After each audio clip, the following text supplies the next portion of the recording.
man, it's just so cool to see this lineup of cars about to take on 7 laps of Watkins Glen. Now look out front, Miyazono's out front in that F50. He, even with the rolling start, is going to be punching a hole for all the cars behind him down to that first chicane. So until he gets there, Miyazono, I imagine, is going to be driving in his mirrors, and pretty much it's his to lose.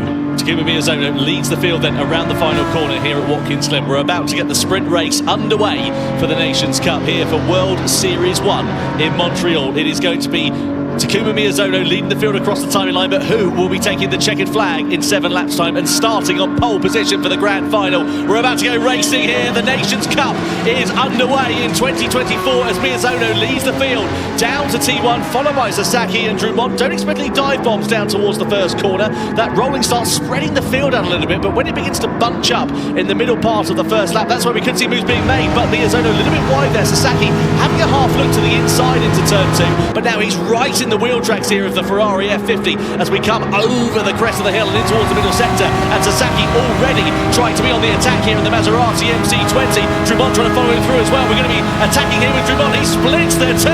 That is absolutely fantastic for Kylian Drummond. He's on the outside of Miyazono and he leads into the chicane. What a start from the Frenchman, third to first in half a lap. Yeah, big support here for Kylian Drummond as he makes his way up into first place. Sasaki then just ran into the back of Miyazono, killed his momentum, and that just allowed Kylian Drummond, who had the slipstream, just to drive on by. Meanwhile, Kai de Bruyne behind is defending hard from Valerio Gallo in that Ford GT.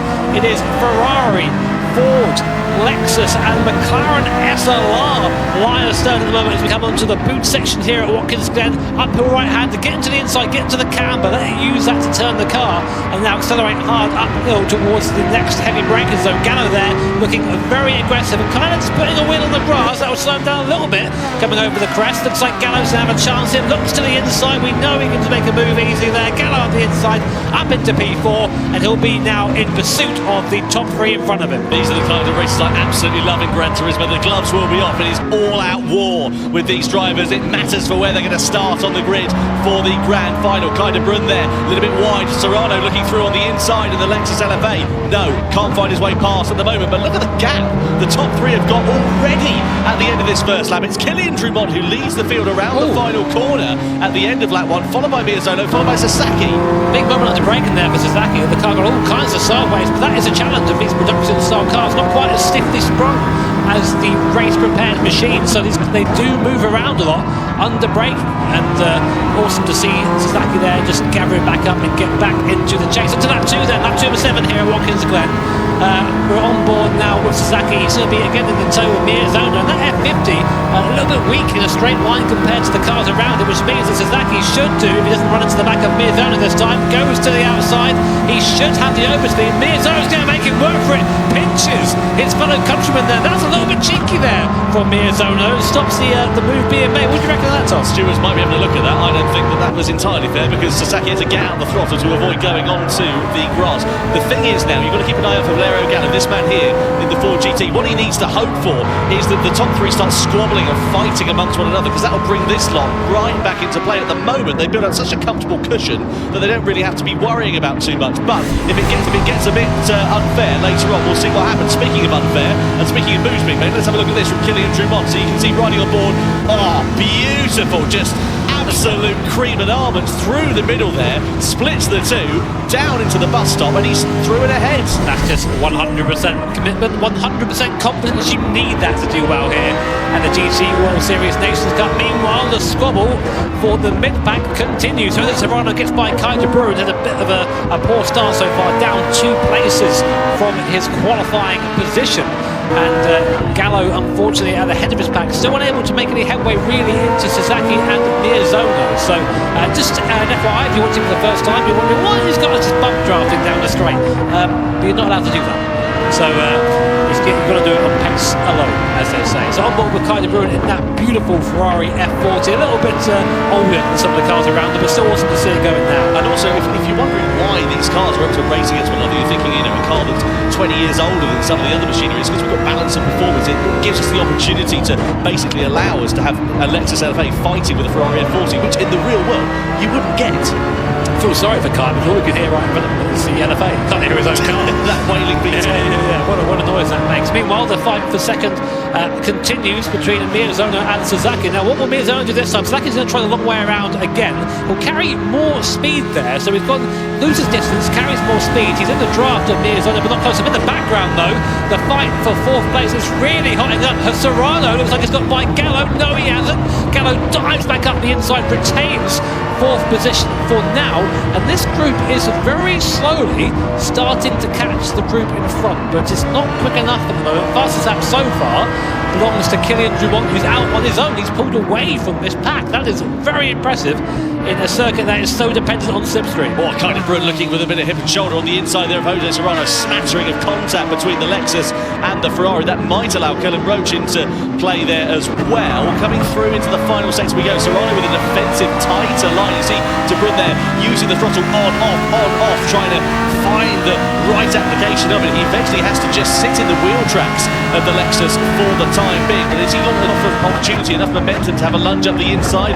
No, thinks better of it for the time being. But they haven't got time on their side. They've got to be a bit careful about this because it's going to be counting down before they know it. We're already over the halfway stage. Yeah, that F40 isn't looking too fun mid-corner. He's stabbing that throttle, just trying desperately to get some rotation out of it, but just not able to do that whilst carrying any sort of tangible speed there. So this little second pack there is still formed of a few drivers. Coco Lopez at the back. So here's a replay. This is Sasaki and Miyazono.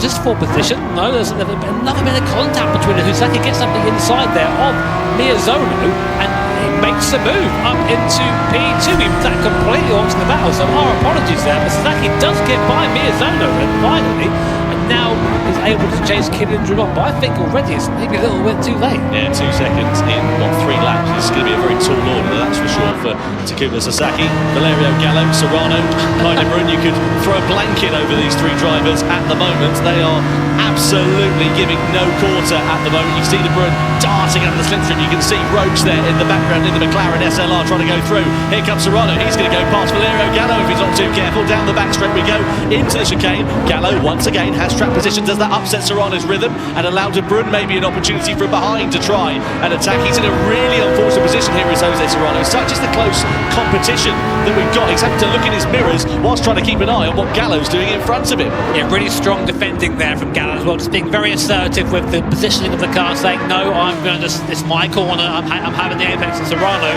through experience and through skill, I might add, just able to decipher that body language from Gallo in front and go, you know what, okay, I'll back out this time, but give it another go the next lap. But these guys are so close right now. At the back of his little pack, we haven't really spoke about it, we've got Callum Roach in the SLR McLaren and Cocaine Lopez, who are still part of this battle, but just not able to move up on this train at the moment.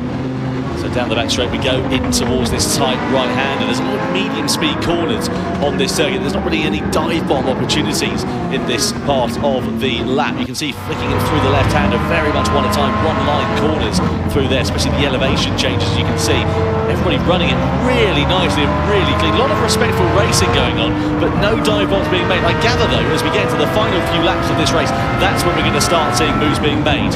On board now with Callum Roach in the SLR McLaren. I love this car, love seeing it out here and racing against a smattering of other awesome 90s and plus supercars. Great to see them all out here competing like this. If you're unfamiliar with what this race means, it is setting the position order for the race, the grand final. So if Kylian Drumont finishes first, he will be on pole position, and so on and so forth. So it's important. Any position counts here.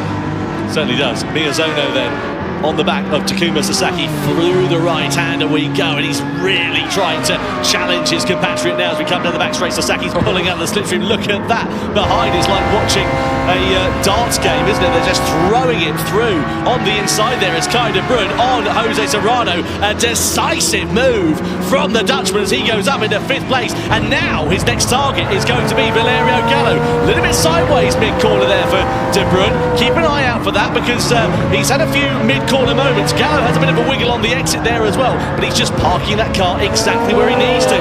Was there a bit of contact there into the left-hander? I think there was. Yeah, sideways there. Kind of did a good job to gather that back up again, but I get the sneaking suspicion there's going to be quite a big accident quite soon if these guys keep going at this rate. Kai there really struggling. I think there might have been contact again from behind from Jose Serrano. It might have been oversteer into the corner. It's hard to tell from that cockpit angle, but Kai now, I think, really struggling to keep that F40 pointing in the right way down the background. Coque Lopez out looking for a move on Callum Roach. He gets through in the Porsche. Up into P7 then goes Coque Lopez. And Coque's not really done much this race. This guy is a very decorated GT driver. Oh, Callum Roach up the inside. Big lunge there. NASCAR style move from Callum Roach, moving Coque Lopez off the apex up into P. Oh, who is that? In the background, that's the Ford GT going off the track. And that is, Robbie Heck, the American driver in his home race, spinning out of contention and spinning out of a good starting position for the Grand Final.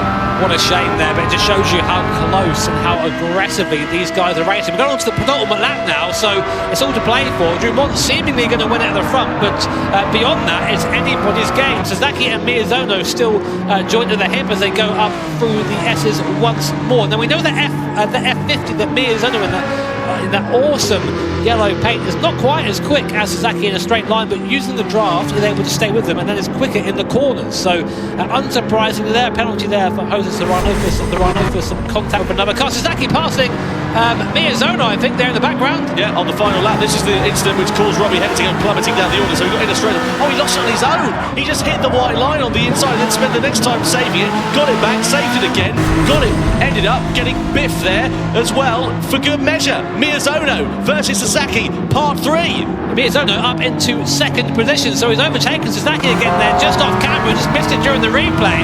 So now Sasaki is back in third position in the Maserati. Great fight between these two.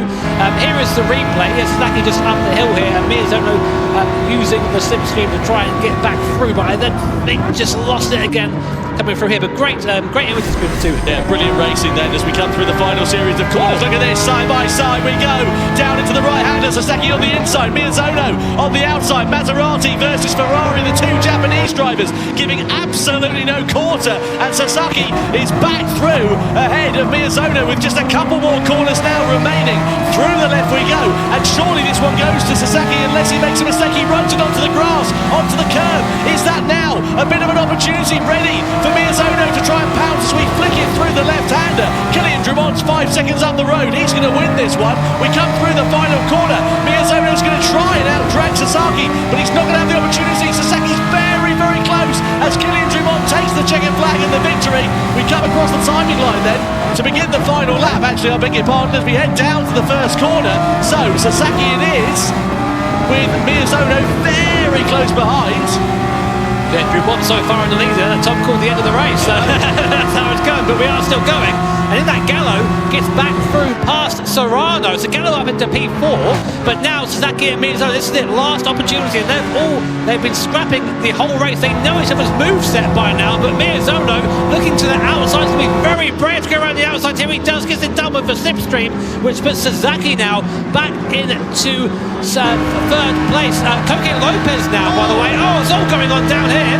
Look at this, Guy Barbara, Valerio Gallo, Kai de Bruyne, Coque Lopez is up in a 4th place now as well. Guy Barbara, Kai de Bruyne, and then you've got Valerio Gallo and John Carrazza all in the mix here as well. It's kicked off massively on this final lap, and somehow Lopez is up into 4th place. You've got lunges being made left, right and centre as we come through this left-hander into the final sector. Yeah, Lopez lost the car there down the bottom there, so it's allowed Kai de Bruyne back in there. Miyazono is now still defending here from Sasaki. These guys are still nose to tail. It's all going on everywhere on the circuit, with Drumont seemingly going to take this victory. They're side by side coming down the bottom here. Miyazono up the inside. Sasaki's going to try the long way around. Can he make it stick?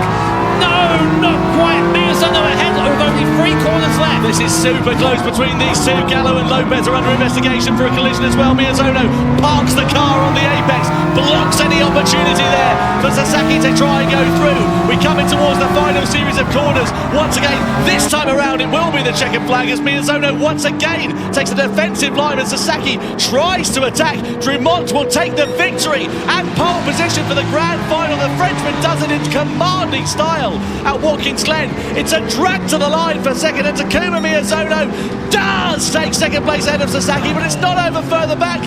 Lopez then will take 4th ahead of De Bruyne, Roach, Gallo, Barbara, Carrazza and Serrano down in 10th place on the final lap. Wow, what a dramatic end to the sprint race there, JB. That was a certified Watkins Glen moment.